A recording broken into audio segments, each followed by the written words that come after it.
Excellency Dr. Susilo Bambang Yudhoyono, President of Indonesia, Excellency Prime Minister Sanana Gusmao of Timor-Leste, Excellency Mr. President of General Assembly, and distinguished ministers of Indonesia, Spain, and also Turkey, as co-chair of this Alliance of Civilization, our distinguished High Representative of Alliance of Civilization, Ambassador Nasir al-Nasser, honorable ministers and distinguished delegates who are participating in this important meeting, and ladies and gentlemen, thank you for your strong commitment and participation in this very important initiative of the United Nations.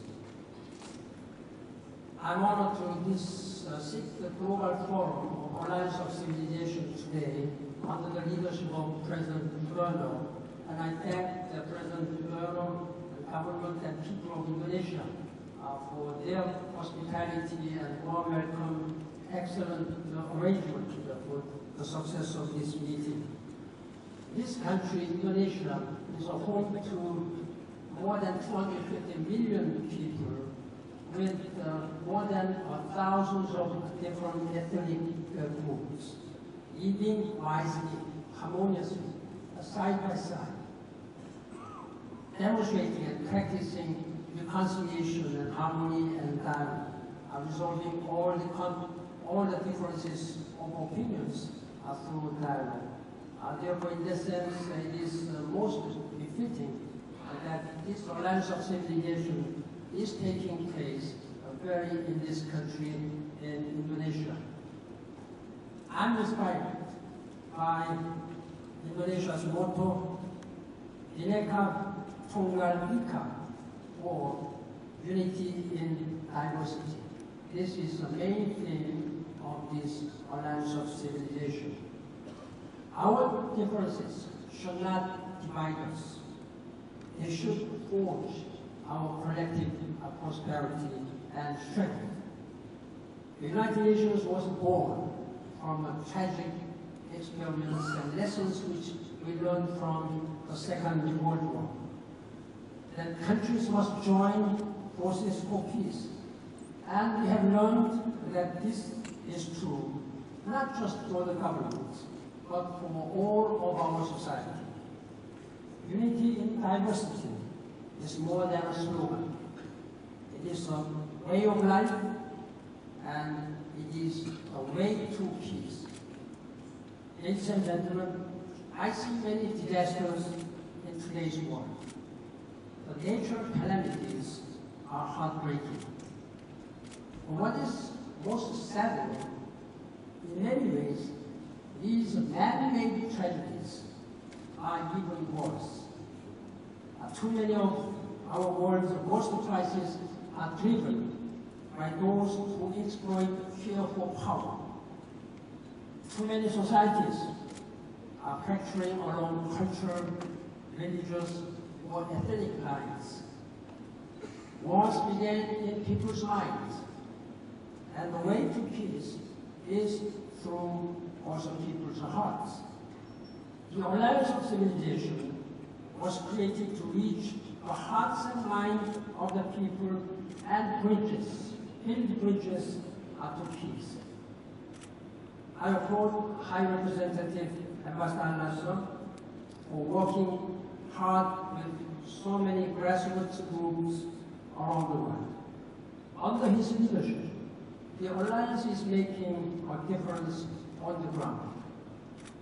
It is helping Pakistani university students take the lead in healing sectarian divisions.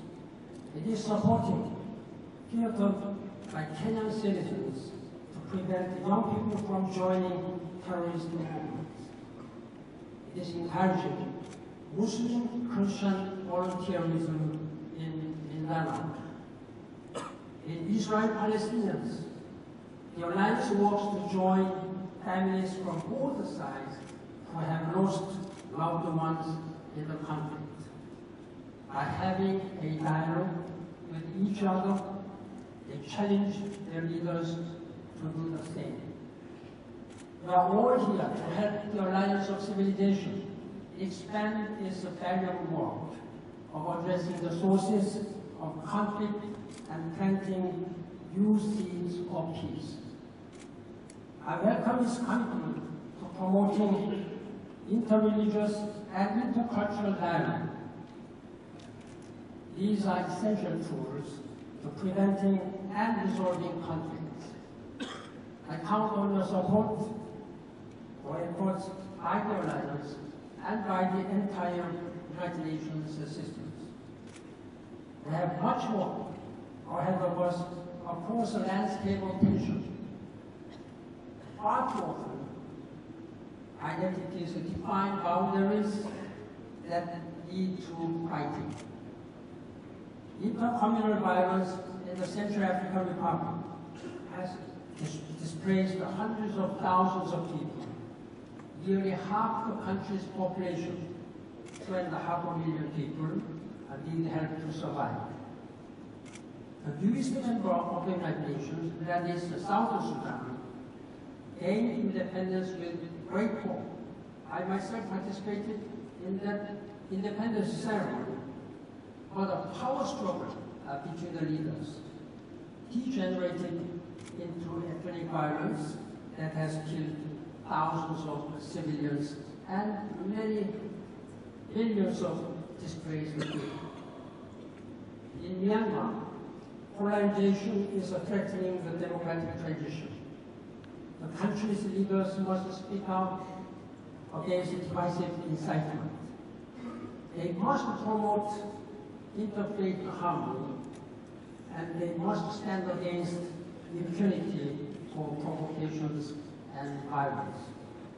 It is critical to resolve the issue of status and citizenship of the minority Muslim community in Rakhine State, commonly known as the Rohingyas.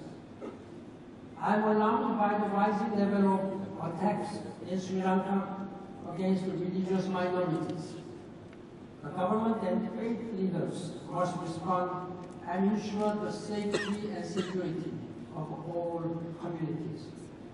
In both Myanmar and Sri Lanka, I am concerned that Buddhist communities are being swept up by a rising tide of extremist sentiments against other groups. This betrays the peaceful teachings of the founder, Lord Buddha. Calls to violence in the name of religious violate the true principles. All major faiths value peace and tolerance. The Quran clearly states that there should be no compulsion in the religion. That is why I'm especially outraged by the reports from Iraq of brutal killings of civilians by ISIL.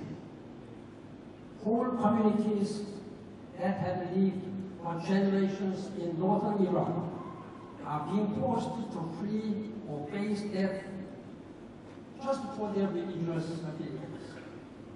We cannot allow communities to be threatened by atrocity crimes because of who they are, because of what they believe. I welcome the recent open-ended ceasefire in the Middle East following 50 days of profound human suffering and widespread destruction. Any violation would be utterly irresponsible. Civilians on both sides, Palestinians and Israelis, need this chance to resume their lives without fear. A sustained ceasefire is also essential to facilitate humanitarian relief and every recovery efforts for the suffering people in Gaza. I remain hopeful that extended ceasefire will open the way for a political process, which is the only way to achieve lasting peace. The parties must live up to their responsibilities to secure peace through mutual respect, as well as an end to economic strangulation of Gaza and the nearly half-century of occupation. War suffering, siege conditions, and military action will only hurt innocent civilians, empower extremists on all sides, and undermine the safety of our world.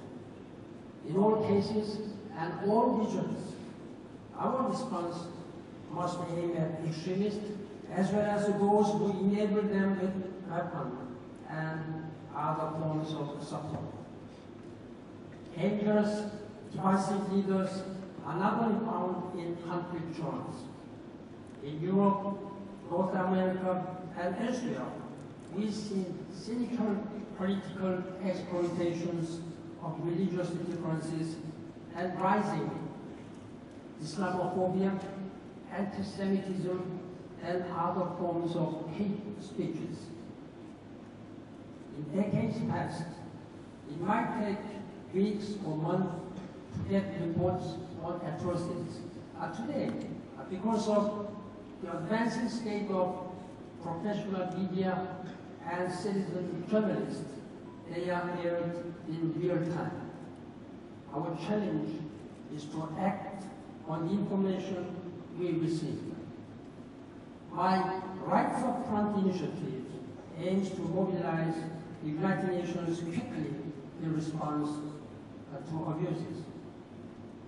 The United Nations work around the clock and around the world to usher in a more peaceful future.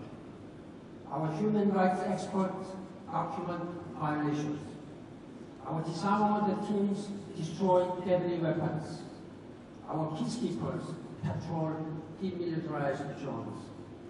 I thank the United Nations staff for their dedication in dealing with the consequences of conflicts. They know from experience that it is better to prevent problems than to fix them.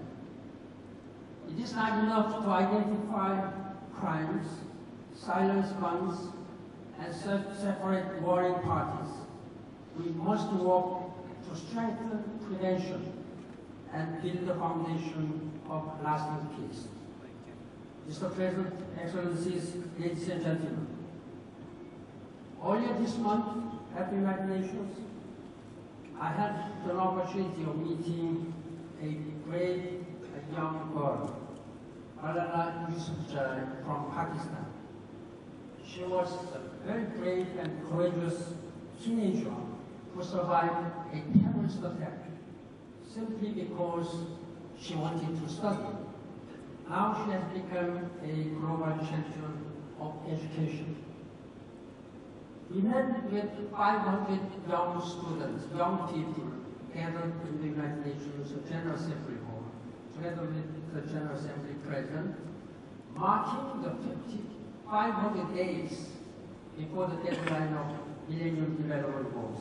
It was quite a meaningful event, marking this MDG's deadline 500 days before. Malala Yousafzai stressed that everyone is equal and that everyone can be a peacemaker or human rights defender. As she said, I thought, we are all the same and everyone can make a difference. End point. Ladies and gentlemen, let us make and renew our resolve to strengthen the alliance of civilization so it can do its job of resisting forces of dehumanization and brutality and strengthening the power of common humanity. And let us work together on the basis of our principle of the United Nations Charter and alliance of civilization. With this power, let's work together to make this world better, where everybody can live with human dignity. Thank you very much.